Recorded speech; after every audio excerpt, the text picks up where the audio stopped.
Assalamualaikum warahmatullahi wabarakatuh. Nama saya Muhammad Gibran Garin Manurung, NIM 2103060007. Saya berasal dari Peternakan A. Di sini saya akan menjawab soal praktikum yang diberikan oleh dosen pengampu yaitu Ibu Tati Fidianasari SPTMP. Di sini saya akan menjawab soal itu yang mengenai enzim. Pada soal pertama, jelaskan struktur molekul enzim dan berikan contohnya.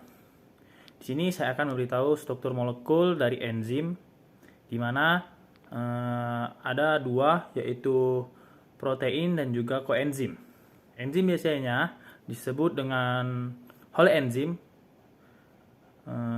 dikarenakan enzim memiliki struktur yang sempurna dan juga aktif mengkatalis bersama logam.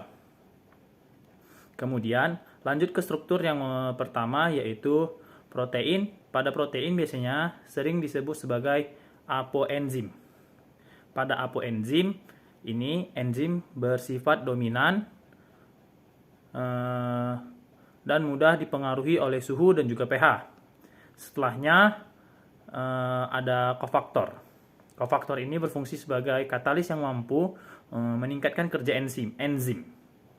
Sedangkan ion organik atau biasanya dia ion logam, dalam gugus protestik disebut koenzim yang berfungsi untuk memindahkan zat kimia dari satu enzim ke enzim lain.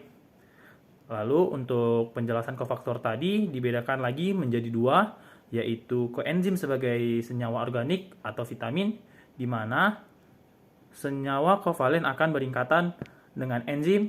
Lalu yang kedua ada gugus prostetik. Biasanya dia disebut dengan mineral. Contohnya enzimnya yaitu amilase, tripsin, lipase, DNA polimerase, dan lainnya. Lalu lanjut ke soal nomor 2, yaitu jelaskan dua model cara enzim bekerja. Di sini saya menjelaskan pada model kunci atau lock, lalu ada model kecocokan. Model pertama yaitu kunci atau lock and key, seperti yang di bawah, di samping, di mana suatu enzim hanya bisa berikatan dengan satu substrat.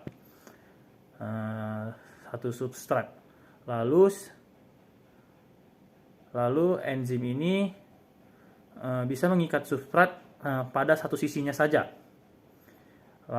Bisa diibaratkan enzim ini sebagai gembok dan substrat ini sebagai kunci.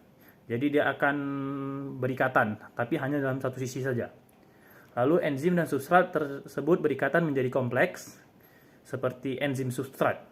Lalu substrat akan diubah menjadi produk dan dia akan lepas dari enzim. Model kedua yaitu kecocokan terinduksi, di mana kofaktor akan memberikan dengan sisi allosterik dengan cara mengubah bentuk sisi aktif enzim agar dapat mudah mengikat substrat tertentu. Setelah itu substrat akan diubah menjadi produk dan lepas dari enzim. Pada gambar terlihat di mana enzim akan mengikuti bentuk substrat agar dapat mengikatnya.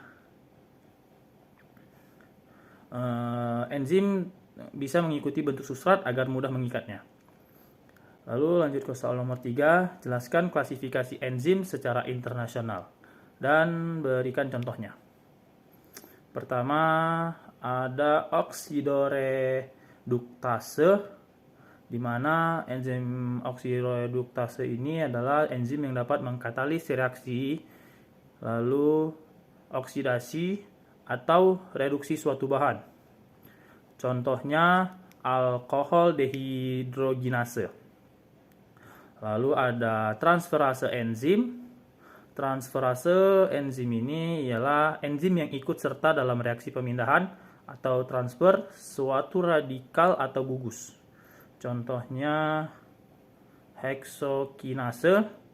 Lalu ada hidrolase enzim. Hidrolase merupakan kelompok enzim yang sangat penting dalam pengolahan pangan, yaitu enzim yang mengkatalis reaksi hidrolisis suatu substrat atau pemecah substrat dengan pertolongan molekul air. Contohnya yaitu tripsin. Lalu ada keempat yaitu liase. Enzim liase adalah enzim yang aktif dalam pemecahan ikatan C5C. Lalu ada ikatan C5O dengan tidak menggunakan molekul air. Yang tadi menggunakan molekul air. Contohnya pirufat dekarboksilase. Lalu ada kelima isomerase enzim, di mana isomerase enzim ini dia dapat mengkatalisasi reaksi perubahan konfigurasi molekul dengan cara pengaturan kembali atom-atom substrat sehingga dihasilkan contohnya meleat isomerase. Lalu ada ligase. Enzim ligase adalah enzim katalis pembentukan ikatan tertentu, contohnya pirufat karboksilase. Lalu lanjut ke soal nomor 4, yaitu jelaskan sifat-sifat enzim. Di sini enzim sebagai katalisator, di mana enzim merupakan katalis yang dapat mengubah laju reaksi tanpa ikut bereaksi di dalamnya. Lalu enzim sebagai protein, struktur dari suatu enzim tidak lain adalah protein karena aktivitas katalitiknya bergantung pada integritas strukturnya sebagai protein itu. Walaupun ada beberapa senyawa yang dapat bertindak sebagai katalis, contohnya adalah RNA dalam tubuh. Enzim itu juga bisa disebut khusus. Ini adalah bagian ketiga, enzim itu khusus, di mana fungsi enzim itu tertentu, dianya bisa terjadi perubahan saat tertentu jika diperlukan suatu jenis tertentu pula.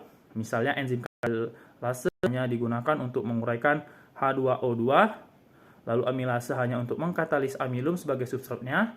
Lalu ada bentuk keempat yaitu enzim ada yang bisa bekerja bolak-balik.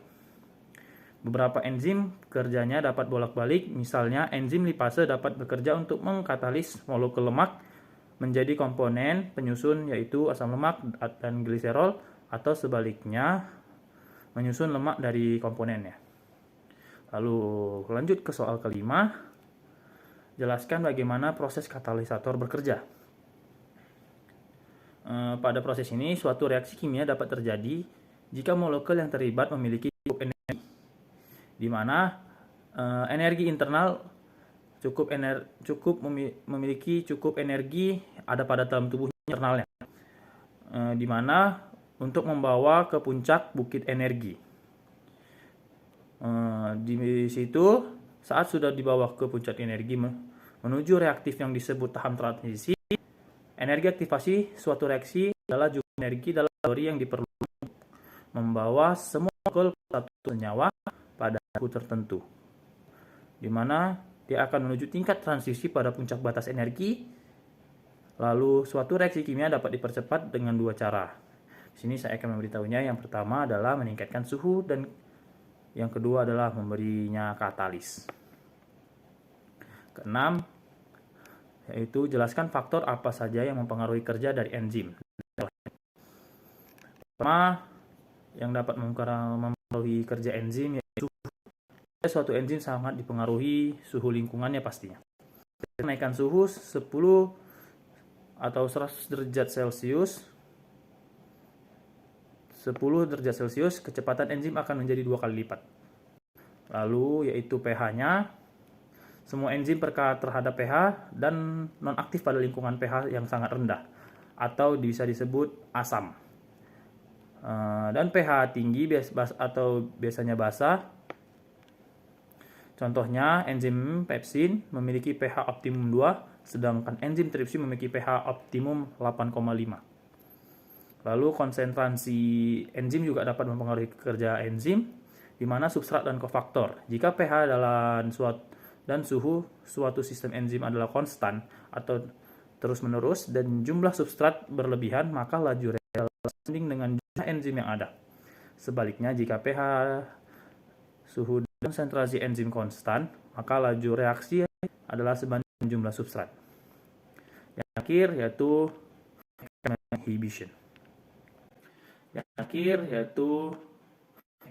inhibition. Di sini saya akan memberitahu pengontrolan model feedback inhibition, di mana enzim yang bekerja pada tahap awal atau biasa disebut E1 dihambat kerjanya oleh produk akhir atau Z. Ini biasanya memberikan keuntungan sel. Selnya yang diuntungkan yaitu organisme tersebut dapat mengatur suplai energi dan mencegah penumpukannya senyawa intermediate seperti B, C, dan D pada saat proses mengkatabolis atau pada saat proses metabolismenya bekerja. Baiklah, hanya itu yang bisa saya sampaikan. Mohon maaf jika ada kesalahan kata dan juga kesalahan materi. Setidaknya saya sudah memberikan materi yang sudah saya cari. Wassalamualaikum warahmatullahi wabarakatuh.